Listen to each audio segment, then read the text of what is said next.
You can rent a car, rent an apartment, even rent clothes. But would you ever rent a friend? The new horror movie, Rent a Pal, will make you think twice about it. Inspired by a real concept from the 90s, Wil Wheaton stars as the pal, Andy, who may not be as friendly as he seems.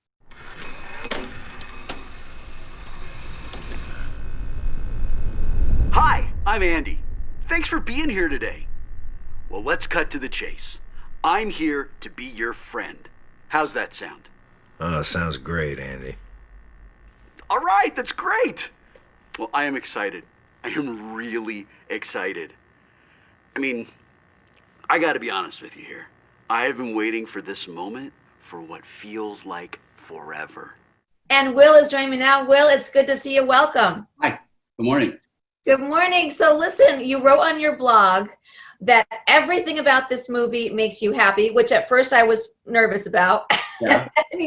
then you continue to say the story is really bleeping creepy, which is, totally says a lot about this movie. So what stood out about this story when you first read it?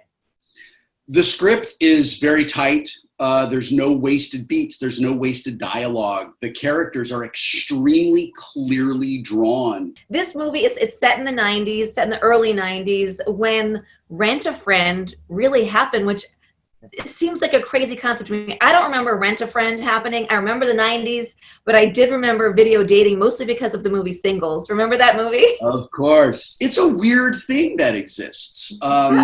I think that it was, it's one of those things that could only have existed at that moment in time.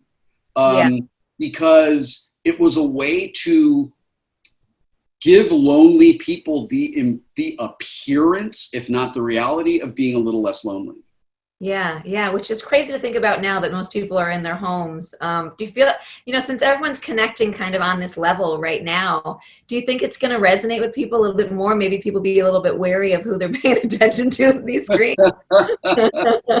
I haven't really considered how this plays in this world right now. And it will be interesting to hear from people in the audience, like, yeah, I am alone and I'm home and this was just a little too close to my reality. Yeah, let's talk about Andy for just a second, because when you first meet Andy, you think that he's kind of got like this Mr. Rogers quality about him, right? But how do you describe Andy?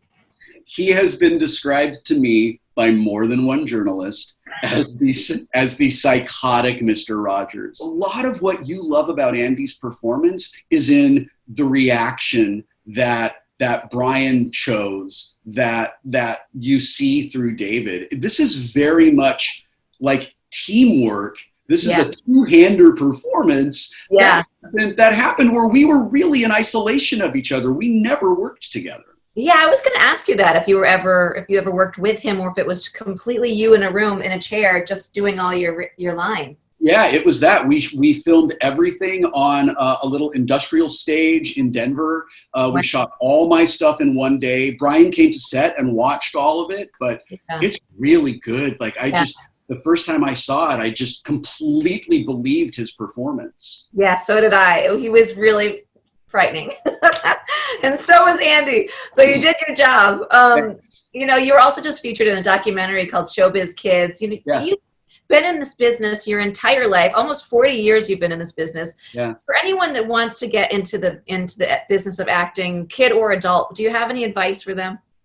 Yeah, don't make your kids work as actors. If you are being called to be an artist, if that is the thing that drives you and motivates you and gets you out of bed every day, it's a hard life.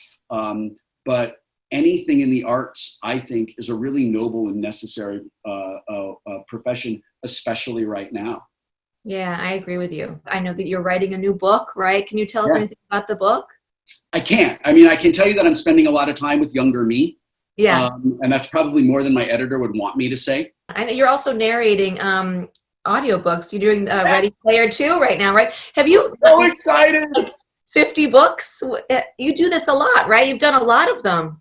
I do. I really love it. I love to read, and I love voice work. When I started doing that, I don't know, around 10 years ago, I was just like, well, when I would read stories to my kids, I would make them live as much as I possibly could. And I would do character voices, and I would just bring my acting experience to narrating the story.